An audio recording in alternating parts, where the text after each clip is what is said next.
Oh my God. I really can't believe this. Is this the day when you will finally learn to sweep pick?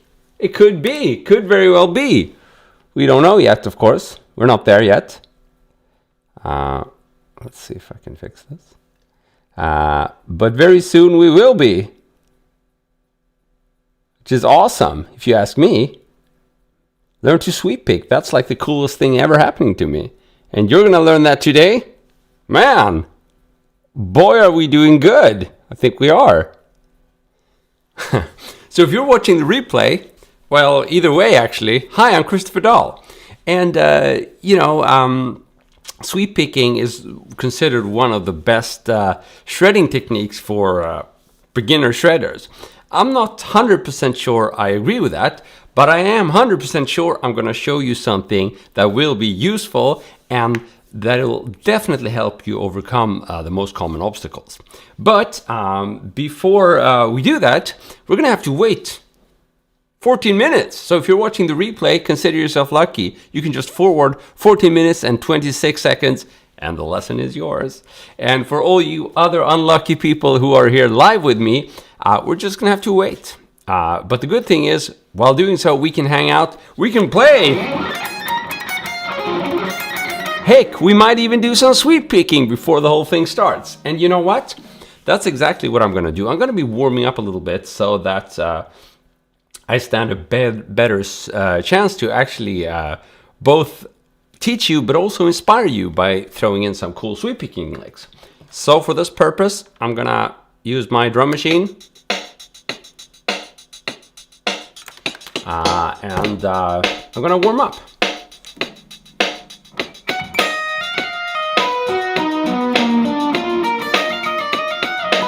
And I really need it.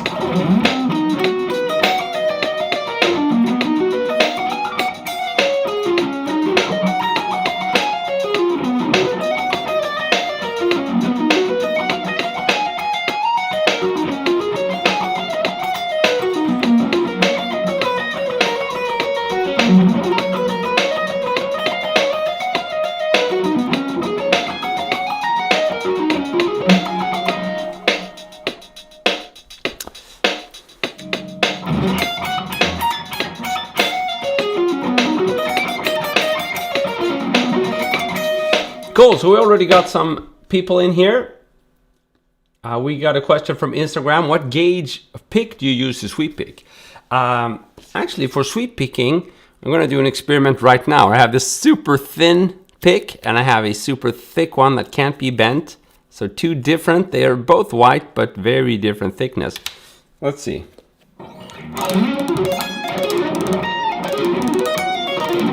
That was the thin one. And here is the thick one. So both work pretty well, but this one has somewhat of a delayed response. So I wouldn't use it for this, but it works. So any pick you have is gonna work. But if you have one that doesn't bend easily, I would recommend it. And also one of these, this is a pointy chicken pick, whereas this is not pointy at all, and it worked. So you don't really have to worry that much about the pick for sweep picking. It's not that important. I would say it's more important actually for like strict, alternate picking techniques or even economy picking. Cool, we got some YouTube people here. Rushkill, what's up? Politics, does these sweep picking work on classical guitar? For sure, you can definitely sweep pick on either classical or an acoustic guitar. Works well. We got Doko on Facebook. Jano, what's up? Nice to see you. I'm currently also working on sweep picking. My question is, how can one practice all arpeggios in the same key? Do you have an exercise for that? Ooh, that's one of my favorite. Diatonic arpeggios gives you access to 7 common arpeggios in just one key, which means you can play all over the neck and still play within the key. So it's gonna sound good if your buddy is playing a riff in E minor, you can play all these arpeggios. That's a cool topic. It's a little bit more advanced than I had anticipated for today, but it's definitely a cool topic for another day. But I can show you just how it works. If we're in E,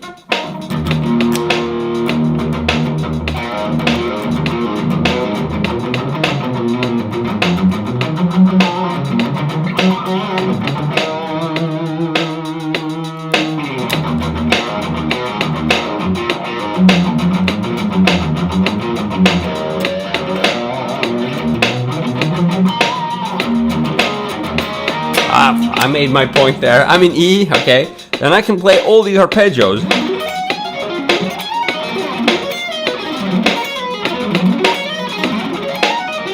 And they're all in the key of E minor. So C major, D major, E minor, F sharp minor flat 5, G major, and B minor, A minor, and back to G major, F sharp flat 5, so on and so forth. So these arpeggios are kind of contained within the key of E minor. And in order to play that, you're going to have to visualize the key of E minor throughout the whole guitar. And what you could do is search for, you know, E minor scale diagram, whole neck or something, full fretboard. And you're going to find all these dots on the guitar. And especially after today's lesson, which happens in 9 minutes, you're going to be able to identify some shapes within all those dots that correspond to arpeggios you know. And that kind of gives you the framework for working out the equation, you know. Then, you know, okay, I can fit this arpeggio within the key of E minor. That's awesome. Oh, this one is also there. Okay, I have all these arpeggios. So then I can do...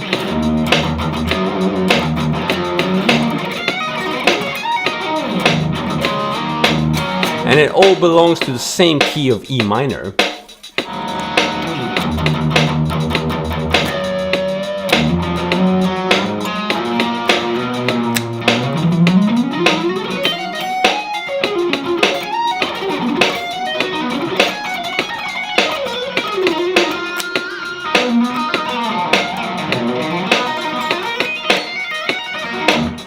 So that's really good stuff. It's a more advanced topic, but it's definitely something I could cover in these streams. And please do consider that I've just started doing these almost daily live streams since like 1.5 weeks ago. So I'm also learning with you. You're hopefully learning guitar, and I'm learning more about how to better live stream for you guys, so I can do some useful stuff for you guys. So I'm still trying to gauge a little bit what level I should be at, you know, what level you guys are at. It would be interesting if you guys want to tell me how long you've been playing. So it's like 1 week, 3 months, 2 years. That kind of gives me an impression of, you know, how long you've been playing and your skill levels, and consequently what skill levels I should be teaching at, you know. Okay, I'm gonna warm up a little bit more because our lesson starts in just 7 minutes and I wanna be somewhat warmed up for that.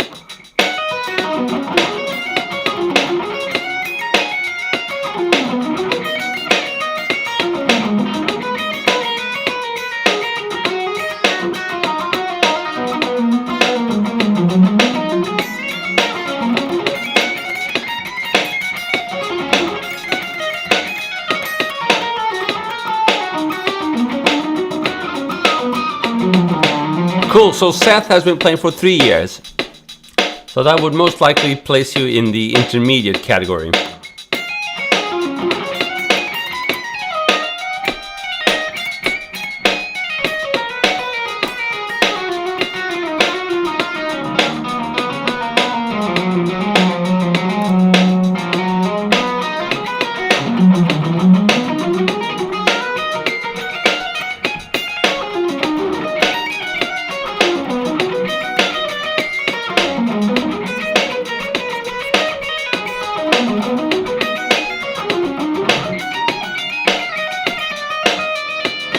Slow down a little bit, this is not a good warm-up tempo.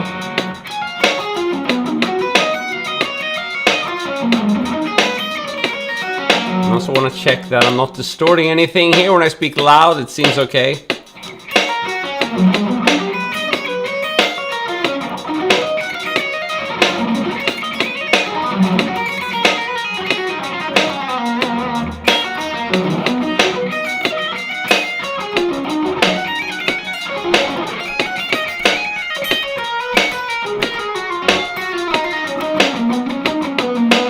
Oh, and I have to fix my haircut. That's important as well.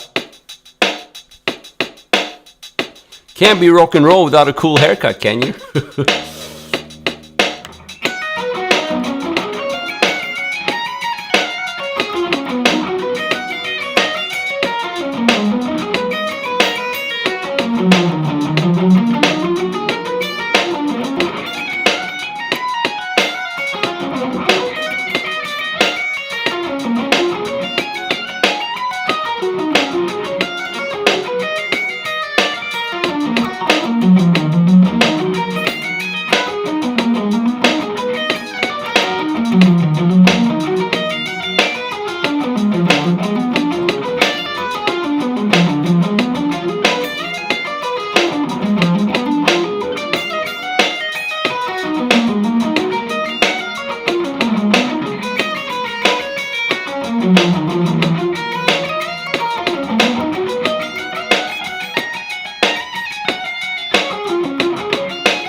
Oh, a little microphone test here.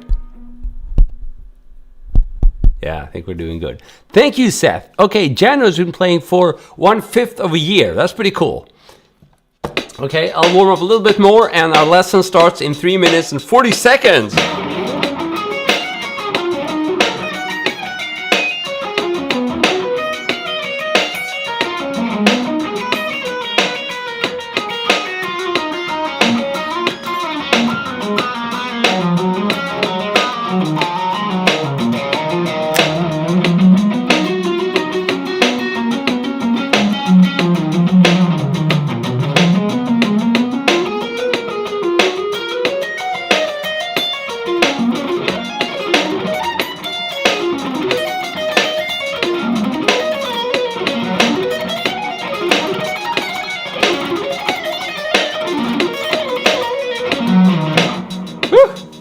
And by the way, Seth, if you think this sounds cool, then you should hopefully be happy with today's lessons, because I will be giving you the foundation for this kind of sweep picking. So, Domekad, ich spreche kein Deutsch. I don't speak any German, so you're gonna have to translate for me. I can't translate because I'm using a third-party app to broadcast to multi-stream. So please translate and I'll understand what you're saying in German. Ich bin ein schlechte Leute. Ich verstehe keine Deutsch. Ich bin von Schweden. Und ich spiele Gitarre. That's as much German as I can muster.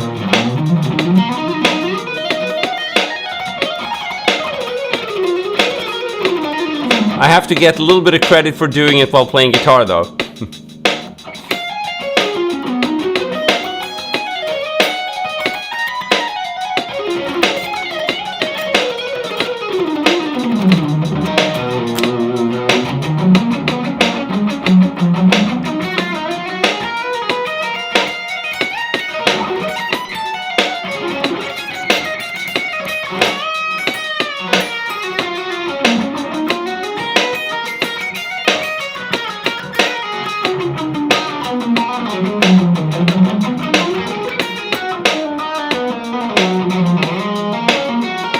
So this is what we did yesterday. Check out yesterday's lesson if you want to learn some tapping.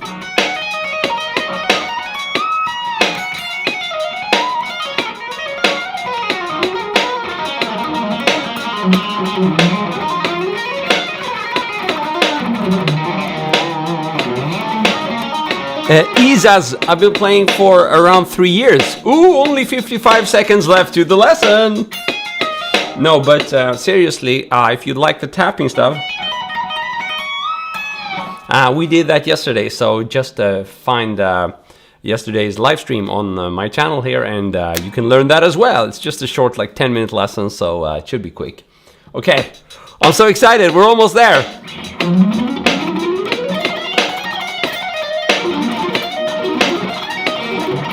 You can hear in my pace of playing that I'm super excited.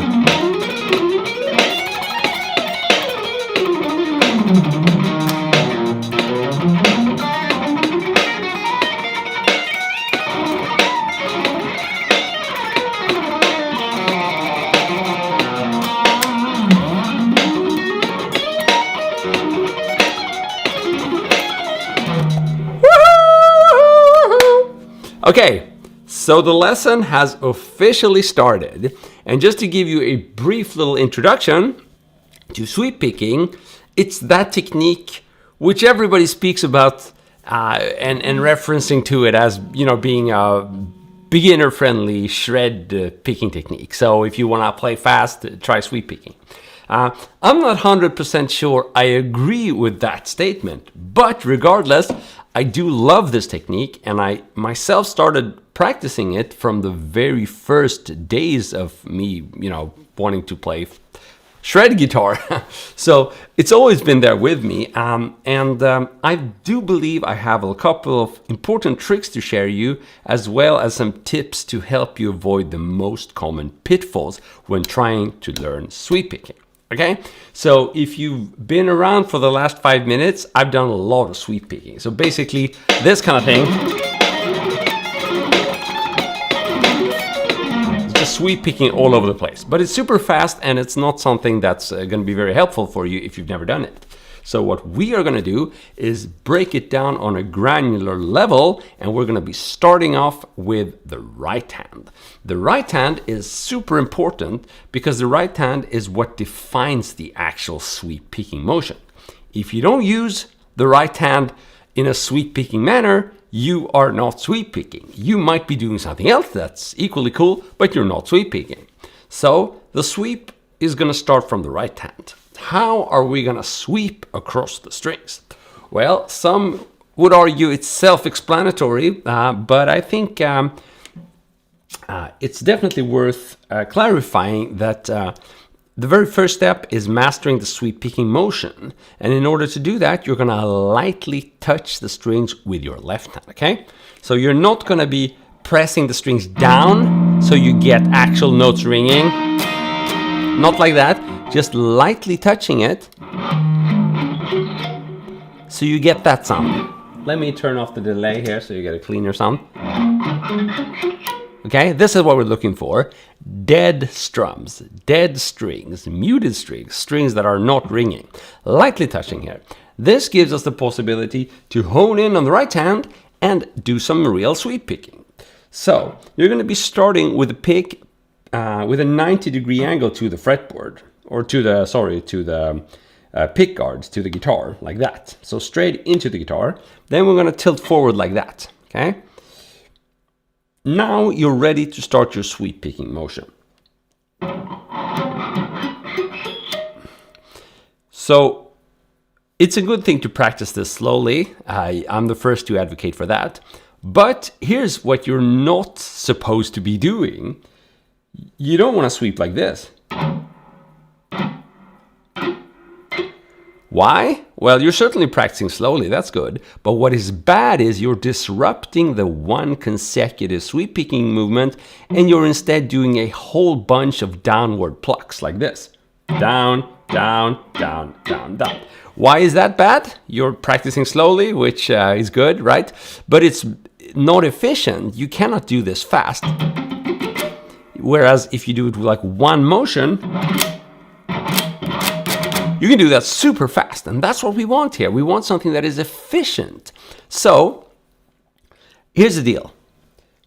You can practice sweep picking slowly, but you may not go outside of the one sweep picking motion. So what you have to do is pick one string and then rest on the next string. What that does is it alleviates the issue of wanting to take up the hand in the middle of the motion, right?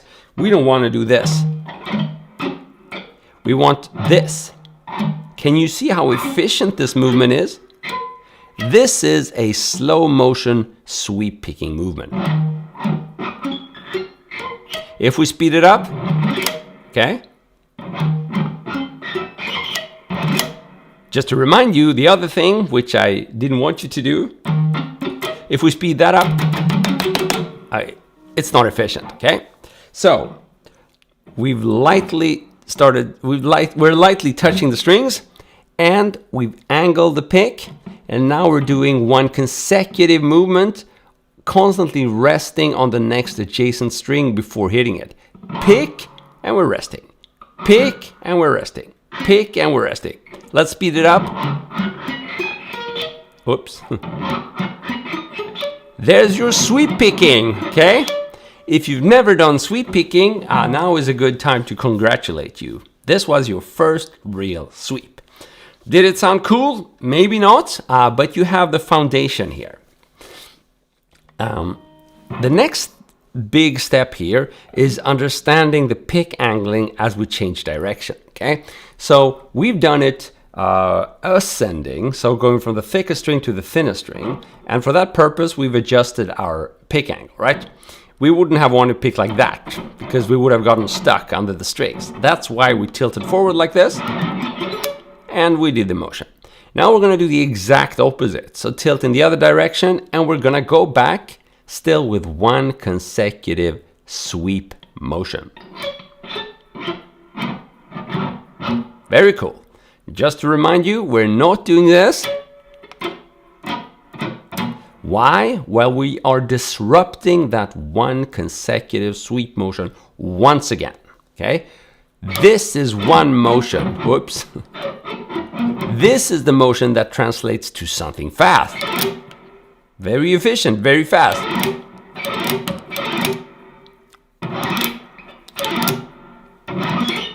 That's how I want to do it. We don't want to do it like this.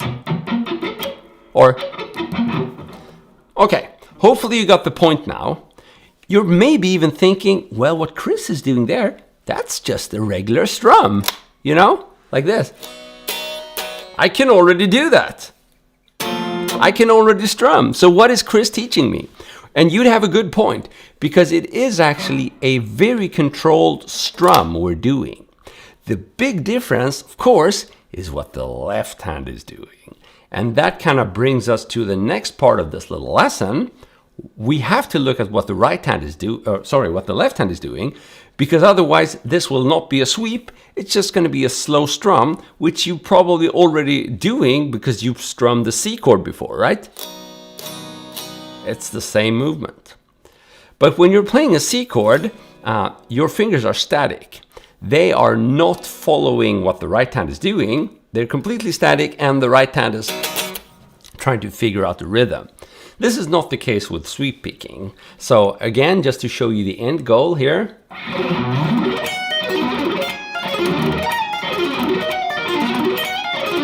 As you can see, my left hand is super busy. And here is the first misconception that needs clearing out. Sweep picking is not easy because, or rather just because the sweep motion is easy doesn't mean that the left hand is easy, okay? That's the bottleneck. So no beginner is ever gonna think, oh, this is easy, because the left hand requires a lot of work. The right hand, however, is rather fast to learn. So what you're doing with the left hand is pretty much going to determine how successful you are in your sweeping, and it's not the easiest way to shred. If you want the easiest way to shred, then you're going to go back to yesterday's lesson where I showed you a tapping lick. That's the, easiest way to shred. I dropped my pick. But this might just be the coolest way to shred because it sounds very cool once you've mastered it. So it's definitely worth pursuing, but it's not going to be your easiest shred technique. Okay, we got that out of the way. Now let's look at what the left hand is doing. I showed you the sweep picking motion from the thickest string to the thinnest string, covering a total of 6 strings if you have a regular guitar. This is not a good way to start once we're involving the left hand. Instead, we want to choose a much easier sweep picking pattern because you will be busy. Even with just a few strings, it's going to feel challenging. So you might have seen me do these, either 5-string sweeps, where I'm sweeping across 5 strings, or even 6 strings, which I need to work on, by the way, we're not going to do any of those. We're going to do a 3-string sweep. 3 strings are just enough for you to actually apply the sweep picking motion in a real life scenario. 2 strings is not really enough, and 1 string is impossible, right? You're sweeping across several strings. So 3 strings I consider the bare minimum to actually practice real sweep picking. Again, I think 2 strings, that's more of like an economy picking thing. So yeah, we're gonna do 3 strings here. And what we're gonna do is pick the top strings of a major triad arpeggio. Now this major triad arpeggio is going to be, well, let's pick C major triad here. And I am tuned down a half step because this is my Yngwie guitar. This doesn't matter. We're purely looking at shapes now. So, you know, if you want to sound exactly like me, you can move a half step down, but who cares? This is all about where you put your fingers. And we're going to be putting our fingers as follows. The G string, 12th fret. That's our index finger. That's where we're going to start our sweep for this practicing purposes. 12th fret. Then, as our sweep motion progresses, we're going to be playing the 13th fret B string. And finally, we're going to be playing the 12th fret high E string. Okay? So, by this time, you've actually completed a sweep across 3 strings. So let's do that. 12, 13, 12. Now is a good time to remind you that we don't want to be doing this. Check my right hand. Okay? I'm almost 100% sure that if you're doing this for the first time, you might actually do this because you're so focused on getting the left hand right. That's okay, but I'm still reminding you. So what we want to do is both play 12, 13, 12 and keep that consecutive sweep picking motion which you nailed so well just 10 minutes ago. We want to keep that here, okay? 12, 13, 12. That's our sweep picking motion. It's done in one consecutive movement. We're not doing regular down strums or anything like that. This is a sweep picking motion. Okay, but we also want to go down. Just to remind you, sweep picking sounds so cool when it has this like looped kind of flow feel. So something like this, like, right? So we want to go both ascending or like a downward movement or descending. So we've done the ascending part. Yeah, that's right, 12, 13, 12. Now we want to be doing this kind of turnaround, and for this purpose, we're going to be playing the 15th fret on the high E string. It doesn't matter if you want to play with the pinky or the ring finger, either works. But what is interesting here is that because we're changing direction, we're actually going to allow ourselves to throw in an upstroke here. That's the start of our descending sweep motion. So we have 12, 13, 12, all done with downstrokes. Now we're going to play an upstroke. Okay? This is important. Down, down, down, up. Okay? Now, in order to return to the 12 without having to throw in another pick strike, which would totally disrupt our sweep, we're going to allow ourselves to do a pull-off, which I explained 2 live streams ago. So if you're not sure about hammer-ons and pull-offs, you can either check out yesterday where I explained tapping, we did speak about pull-offs there, or another day back where I explained just the pull-off motion. Okay, either way, what we have is 12, 13, 12, all done with downstrokes. Then we have an upstroke on 15, and we have a pull-off. A pull-off which is done with a downward movement, okay? Pull-off does not involve any picking at all. So we have down, down, down, up, pull-off without any picking. Okay, so we're getting somewhere now. We've almost completed the entire pattern.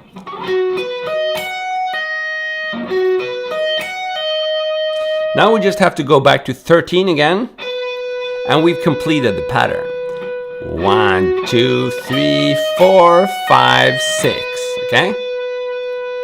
Now, because we're going in this direction, we're going to be continuing our sweep picking motion. So just to remind you, we started with the upstrokes on the 15th fret, we pulled off, and now we're doing another upstroke. Okay? The pattern is complete. So let's try to play the whole pattern now. Okay, sounds okay? Doesn't sound quite as cool as it could have done though, and that's because we're not looping it. So let's try looping it.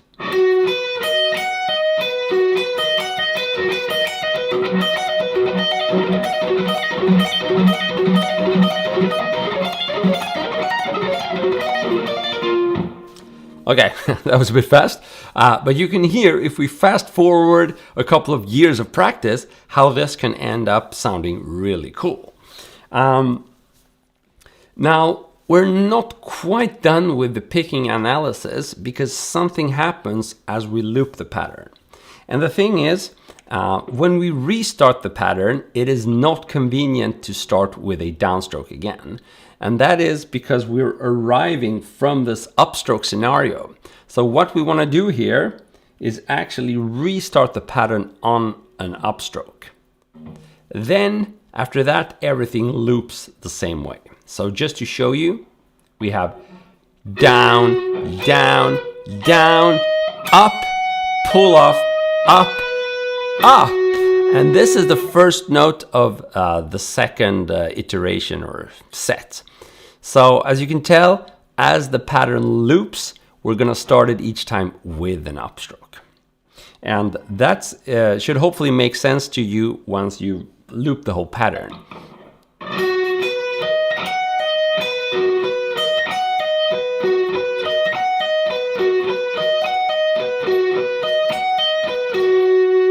Now, another thing worth noticing is, as I showed you the picking angle here, I was kind of exaggerating things for you to see how the angling was happening. But as you can tell, the angle is not nearly as extreme when I'm playing in a real life scenario. It is happening, but it's not nearly as extreme. In fact, if you didn't know about it, you might actually miss it, which again is why I showed you the exaggerated version. Because if you don't re-angle, you will get stuck. So some people think this is obvious, but trust me, I've seen a lot of people not think about this and not quite understand why the looping part feels so different. It's absolutely critical to do a slight re-angling as you're going from a downward movement to an upward movement. So you constantly have to slightly re-angle the pick as you do this. Very cool. So if you followed me now, then I want to congratulate you again, because not only have you mastered the sweep picking movement, that's the easy part, but you've also laid the foundation of practicing your first sweep picking lick. The only really thing that remains is for me to show you exactly how I would practice this once you master the pattern. Now, I want to emphasize that that's not likely going to be today if you're new to this. But if you played other lead stuff, then maybe you can start practicing it with a metronome today. If you haven't, then it might take you a few days of practicing just what I've showed you before you can start playing it to a metronome. Now, the reason why it's so important to play with a metronome is that not only is it a great practice tool, it allows you to track your progress, it's fun, but it's also your guarantee that you'll actually be able to play this with real music. Because I've seen so many beginners who fail to practice with a steady pulse. So what's going to happen is they have these built-in tempo fluctuations into their playing. And no one else knows about your tempo fluctuations, which means that when you play with someone else, you won't connect very well because you're going to go up and down all the time. And the dude or dudette you're playing with will have no idea when you're going to go up and down tempo. So playing evenly to a metronome is not only good, it's an absolute necessity if you want your playing to be compatible with other musicians and with music in general. So I'm going to show you now how I do this. 1, 2, 3, 4, 1, 2, 3, 4, 1, 2, 3, 4. I'm going to break it up. Actually, I'm going to do this.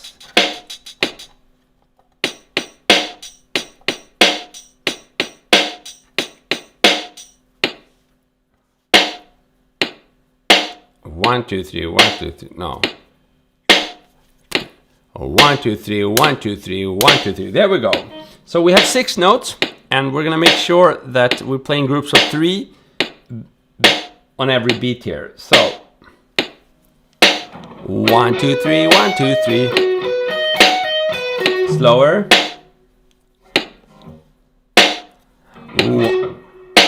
1, 2, 3, 1, 2, 3, 1. That's too slow for me. One more time. 1, 2, 3, 1, 2, 3.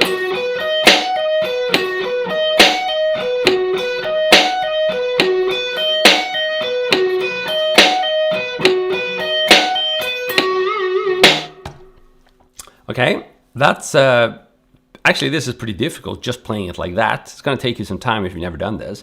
And the reason why it might prove difficult is because there's a tendency when you learn this to sort of play the easy part fast and the harder part slow. So you're going to maybe sound like this, you know. I've seen that a bunch of times. Or just... You don't want to practice it that way. It is much better to play everything slowly than to play a part slowly and the other part fast. That's useless because, again, you're learning it the wrong way. You're programming yourself to play with these constant fluctuations, and you won't be able to play this evenly with someone else or with some music or the backing track. So slow it down, and instead of doing this or whatever, you're going to be doing.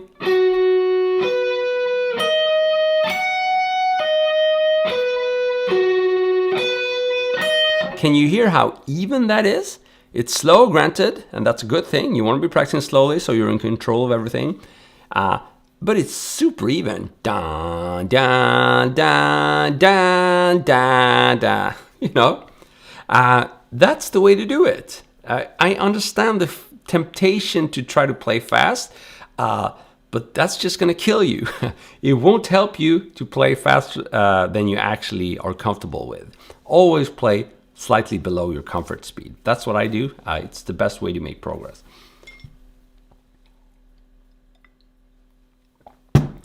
So, once again, once you master the sweeping motion, once you've understood where to place your finger in this specific arpeggio or lick, then is the time to play this evenly. In 99% of all cases, people learning this, that's going to mean you're going to slow the tempo down to play evenly.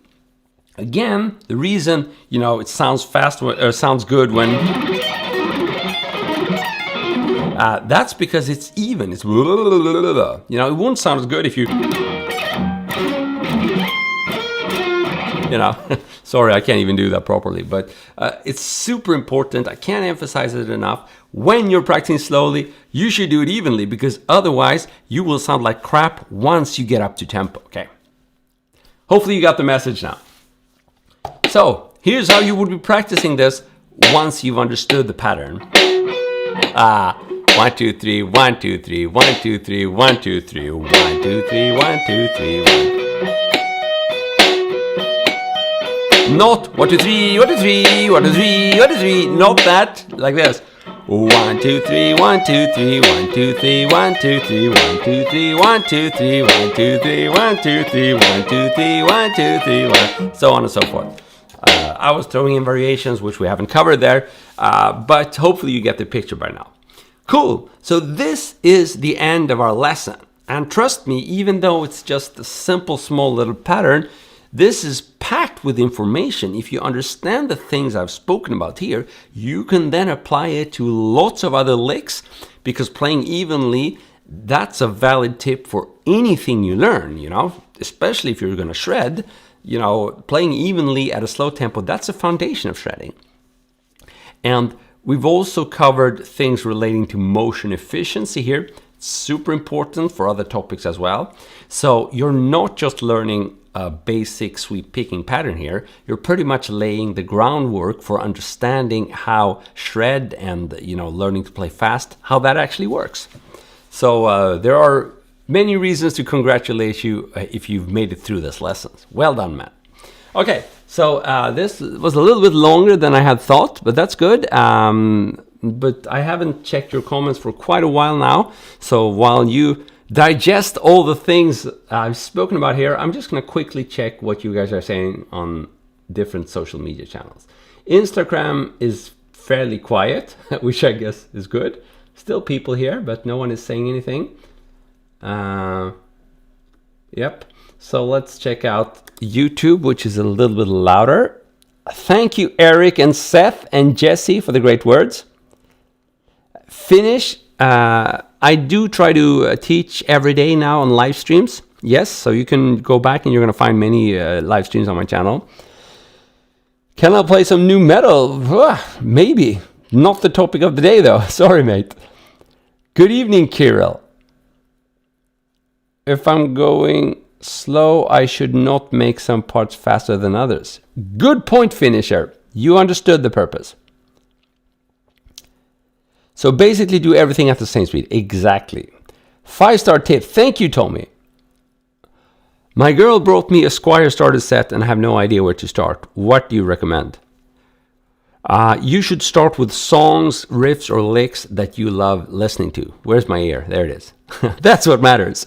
Even if it's difficult, you're going to be finding inspiration in that kind of material. Practicing something someone else says, just because I think it's good, might not be good for you, because what matters is that you play things that inspire you musically. So try to find maybe an easier riff or an easier chord from a song that you like. That's the best play to start. Thank you, Eric. So well explained. That's some amazing words. Let's see here.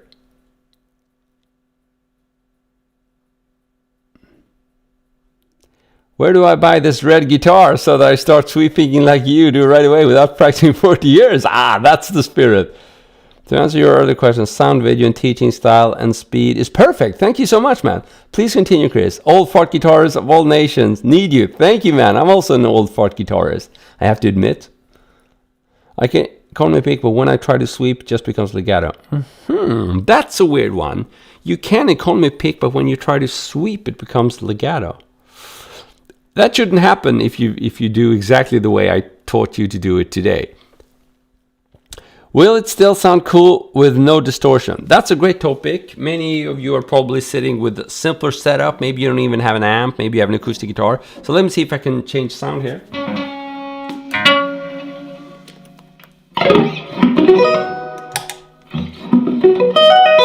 Okay, clean sound now. I hope I won't be distorting here. Let's see. So I don't know if it sounds cooler or as cool. That's going to be up to you. I haven't dialed in a very good clean sound now either, but here it is clean at least. Maybe turn down the tone a little bit.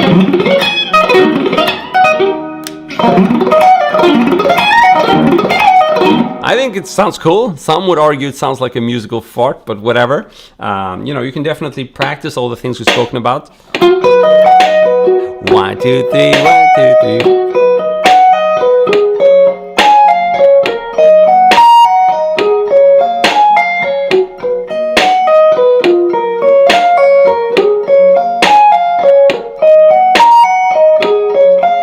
So yeah, you can practice. The only real difference is if you only practice with a clean sound, when you do play with distortion, you're going to get a pretty noisy playing style because you've never practiced the muting required to control a distortion or control a noisy setup. So that's probably the biggest thing that changes, but I do think sweeping is super cool with a clean tone. In fact, you're going to find lots of videos on my channel where I show you cool licks that work with sweep picking. You know, I like to, you know, weave in sweep picking and bluesy playing, so like this. That's awesome to me. You know, it's a bit like a John Mayer rake. You know, that's essentially sweeping, but it's cooler with sweeping because you have all these notes happening within the rake.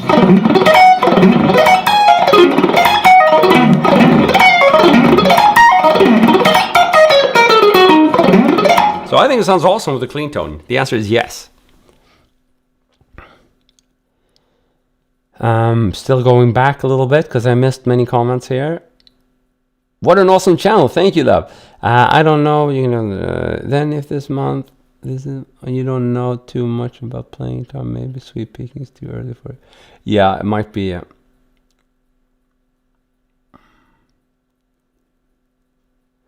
Okay, I think we're good.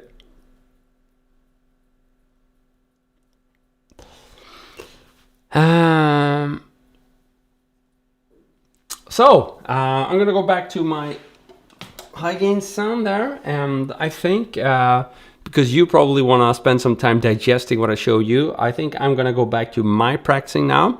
I'm not going to be turning off the stream, but I will be turning on the metronome and playing some things that I would typically practice, but that involve sweep picking, and that's going to give you a glimpse into, you know, 30 years in the future, maybe, if you're still practicing sweep picking, because I've been working on this for a long time.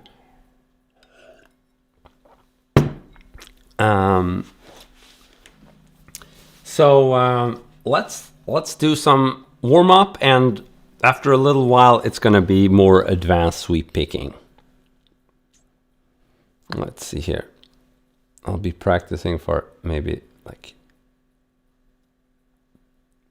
let's do that, 10 minutes maybe.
I messed up.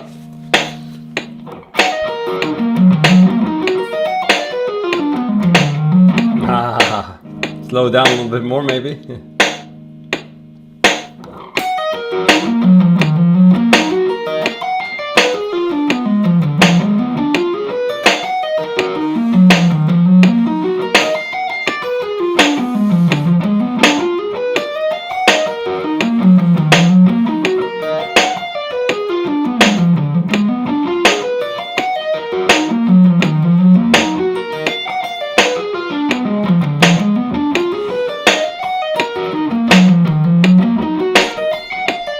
Oh, can I increase the volume? Volume of what? The playing, maybe? Please let me know if you want the volume of everything or just the playing. Or maybe the metronome.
Okay, thank you, Ben, for confirming it was your phone.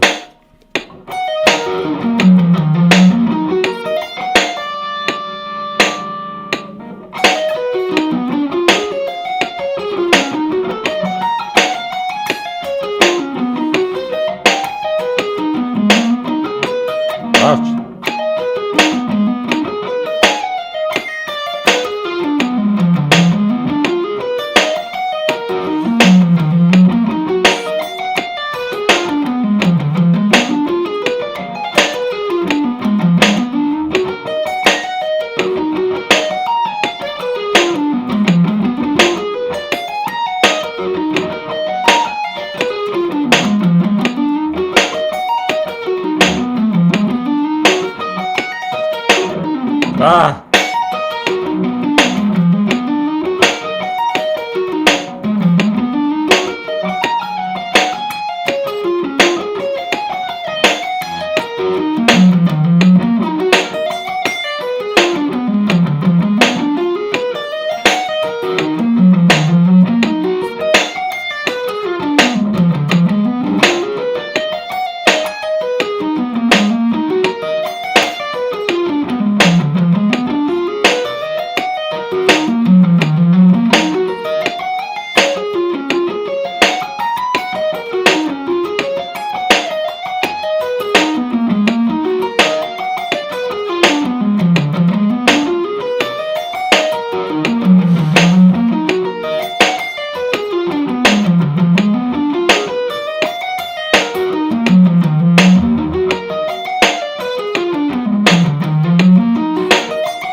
Some hybrid picking here now.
Man, tiring. I have 3 minutes left of practicing. Let's get rid of it. So, let's see here. We have quite some cool comments here. Some question about my board. I can definitely show you that. We have a good practice related question, I think, from Facebook by Andrew. Can you talk a bit about the level of lightness with which you do this for the left hand and right? both for efficiency, speed, but also muting and efficiency. For example, how to remain in light contact with the string so that the turn from up to down and around happens faster and lighter on the turn notes specifically. Okay, so you're thinking about the turnaround here. So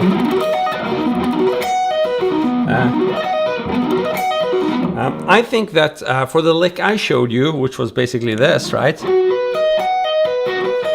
I think that pull off, which happens from 15 to 12, that's a good opportunity to relax, I would say. But you know, if you tensed up in your right hand, holding the pick, and you somehow get stuck, then that pull off gives you a chance to not do anything with the right hand.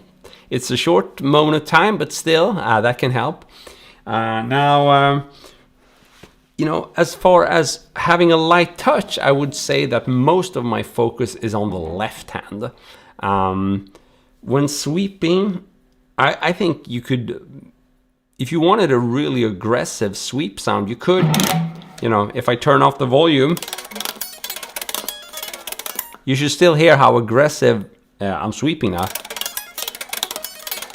I can do it softer, so where you barely can hear it, since I'm not playing amplified. If I play amplified, it doesn't matter, right? I can play slow, softly. And you heard that. If I play really hard, it sounds different, but they're audible. I'm just trying to say that for me, that's a feature for the right hand, if you can control light and heavy picking. It's not a feature for the left hand. Being over-tensed is dangerous in many ways, and it makes you suck, basically. So it's a bad thing. There are only very few applications I can think of when you really want to apply some tension. I mean, even when I do this kind of thing, you know, no right hand involved, I still try to have a light touch. So you always want to be super light with the left hand. And it's a big topic, it's a topic on its own, but it's something that needs to be practiced at a slow tempo, because that's when you have time to think, you know. If I play this, could I be more relaxed? And what is the minimum amount of pressure I need to apply to even get a note? Those are the questions you should be asking yourself, and you can only do that when practicing slowly. And of course the answer is you should play as soft as you possibly can while still getting a note, you know. So one recommendation is to actually go beyond that point. So you're fretting so softly so that eventually there's going to be no notes, like this. Oh, bad example because I was on the harmonic. Let's try it up here. You can hear that, right? So the note died because I let go too much. If you back it off a little bit, that's your sweet spot there, okay? That's your sweet, that was before your sweet spot. I went too far, now push a little bit, and there you have the sweet spot. And again, you really have to do this when practicing slowly.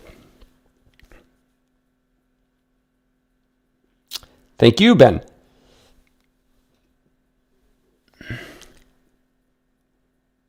Okay, so there was a few questions about my board. Right now I'm only using one pedal in front of the amp, but I can still show you the board. However, I'm gonna disconnect my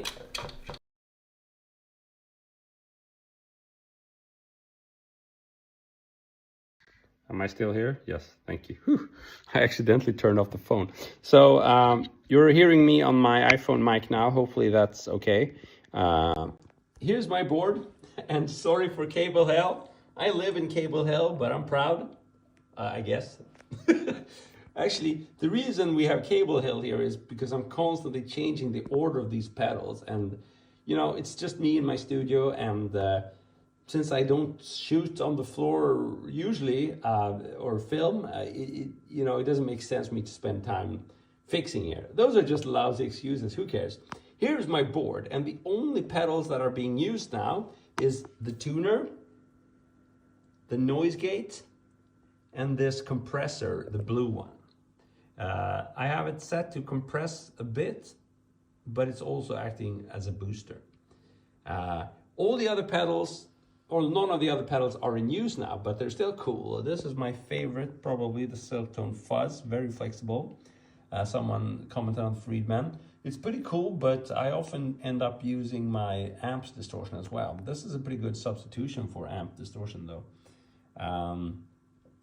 The MXR, the red one, I use that for boosting usually. Sometimes add a little bit of compression. It's a very audible style of compression, so you got to be careful unless you want that country sounding audible compression. The TS808, the green one, is probably one of my most used pedals because I tend to use it actually both for rhythm and lead, but especially for the the classic crunch where you want to control your low end. Full Tone OCD, use it quite a bit for warming up clean sounds and making them nice breakup point and that kind of thing. This is just an A and B box that I use to be able to connect all these pedals easily to both of my current amps. So it's both the Mesa Boogie amp and the Fender amp. Here's the Mesa Boogie and here's the Fender amp. The black thing here is the speaker that I have connected to my amp. So you're hearing me play through this speaker. It's a greenback speaker with a Harley Benton cabinet. Yeah, and I have a couple of pedals in the loop as well. So I have a 10-band EQ. It's just handy to be able to control EQ from my desktop here or from my desk. And reverb in the loop, Big Sky. I don't have an aggressive setting now, but still it gives me the little tail I'm looking for, and sometimes I enable this delay. So yeah, that's it. I'm back.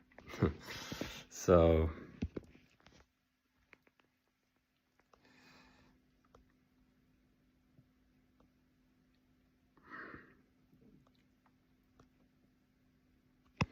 cool. So I'll practice a little bit more, and you can fire away if you have any more questions.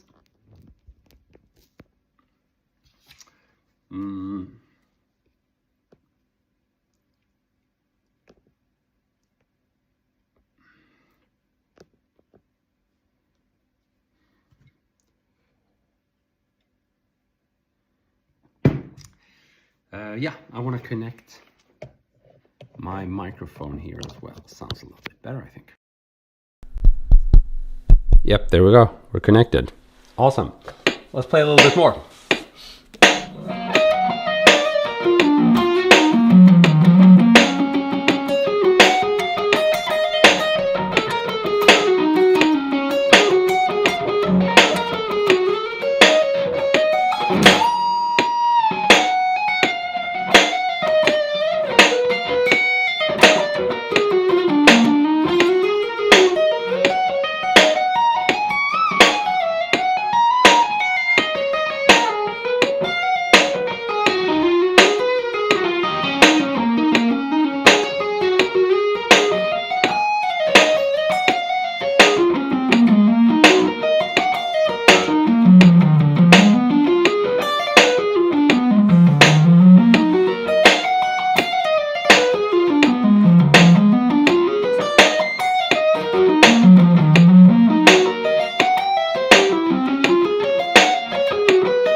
So I feel like maybe doing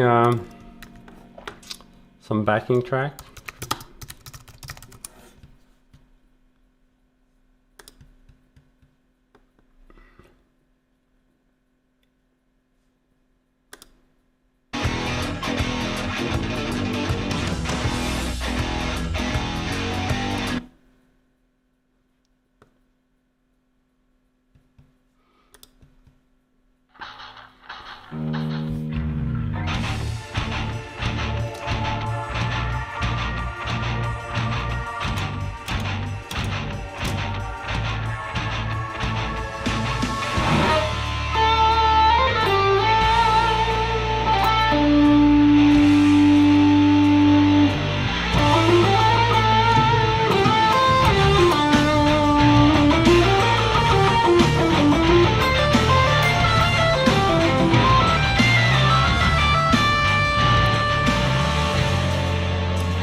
I hope levels are okay. I'm not 100% sure you're hearing the same thing as me.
Oh, wrong.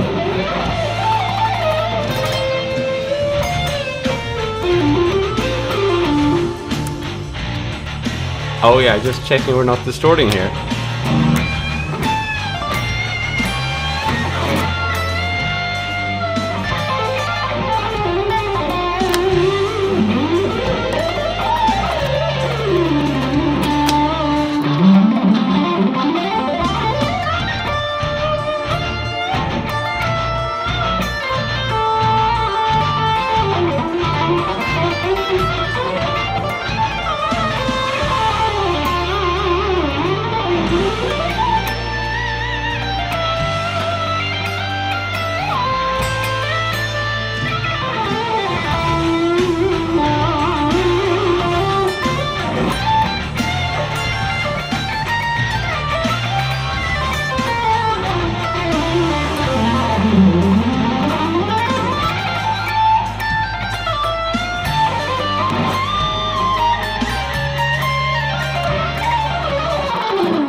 Oops. So let's see here. Let's remove this. Sweet Child of Mine, Layla. I don't know if you heard that I weaved in some Sweet Child of Mine licks into my playing. That's probably going to get the video taken down, so I shouldn't have done it. It's always fun to do a little reference to that classic song.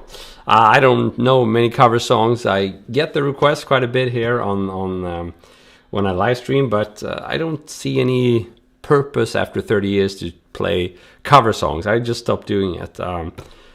Maybe I should do it because people ask me to, but I find these streams more enjoyable if I do things that I truly have a passion for, such as teaching sweep picking. I don't have a passion for playing cover songs or licks or like famous licks.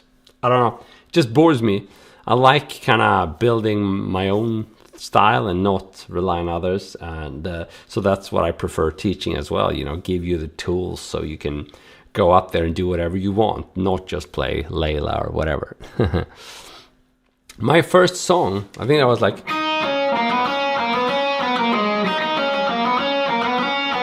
I don't know if that's a song, that's like a short melody.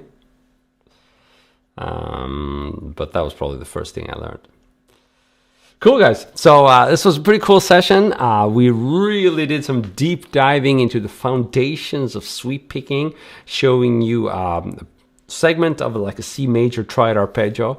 If you master that one, the world is going to open up. Lots of different cool shapes you can sweep, lots of other arpeggios you can sweep, and these